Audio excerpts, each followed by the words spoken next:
SIMI Valley, Calif. Republicans are meeting for their second presidential debate on Wednesday as Donald Trump's top rivals seek to blunt the momentum of the former president, who is so confident of cruising through the party's primary that he again won't share a stage with them. Time equals 400 Ms. Greater than 7 GOP candidates will be at the Ronald Reagan Presidential Library for an event hosted by Fox Business Network. Trump will be in Michigan, delivering a primetime speech attempting to capitalize on the auto workers' union strike and trying to appeal to rank-and-file union members in a key state for the general election. Time equals 400 Ms. Greater than the debate comes at a critical moment in the GOP campaign, with less than 4 months before the Iowa caucuses formally launch the presidential nomination process. For now, Trump is dominating the field even as he faces a range of vulnerabilities, including 4 criminal indictments that raise the prospect of decades in prison. His rivals are running out of time to dent his lead, which is building a sense of urgency among some to more directly take on the former president before an audience of millions. Second Republican debate is tonight. Who'll be there, and what to watch for? This is not a nomination that's going to fall in your lap. You have to go and beat the other candidates, and one of those happens to be Donald Trump, said Kevin Madden, a Republican strategist and veteran of Mitt Romney's 2008 and 2012 presidential campaigns.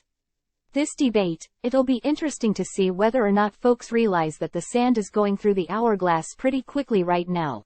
Hours before the debate began, the first group of supporters for any campaign to arrive waved Trump flags and put up a banner reading, "Trump, our last hope for America and the world," underscoring the former president's continued influence at a debate he's not even attending. Trump also skipped the first debate last month in Milwaukee, where the participants laid into one another while mostly avoiding attacks on Trump. Nearly 13 million people tuned in anyway.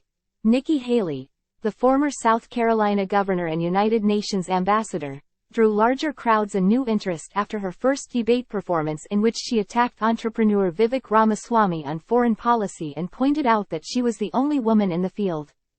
Time equals 400 Ms. Greater than her team has raised expectations even higher going into Wednesday night, telling donors in a recent pitch that they are ready to capitalize on the momentum after Nikki walks off stage. As more voters across America tune in to watch the second debate, it'll be a great opportunity to bring even more supporters into the fold, Haley's campaign manager, Betsy Inkney, wrote in her email.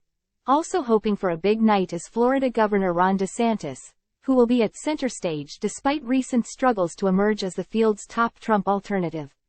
His campaign announced that he also saw a jump in fundraising after the first debate, but a strong performance on Wednesday will likely be necessary to replicate that.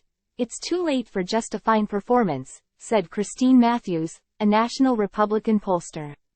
DeSantis has gone from leading alternative to Trump to just one of the pack of challengers, and he will be under pressure to perform.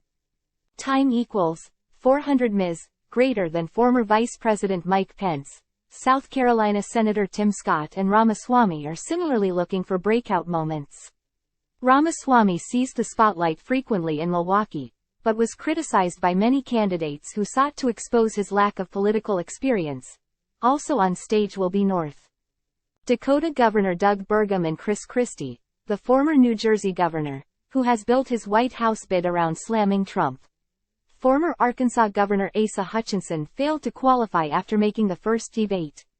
Hutchinson's campaign says he'll also go to Michigan to hold a press conference criticizing Trump. Time equals 400 Ms. Greater than ahead of the debate. Many participants were meeting with top supporters, donors and reporters to make the case that they are best positioned going forward.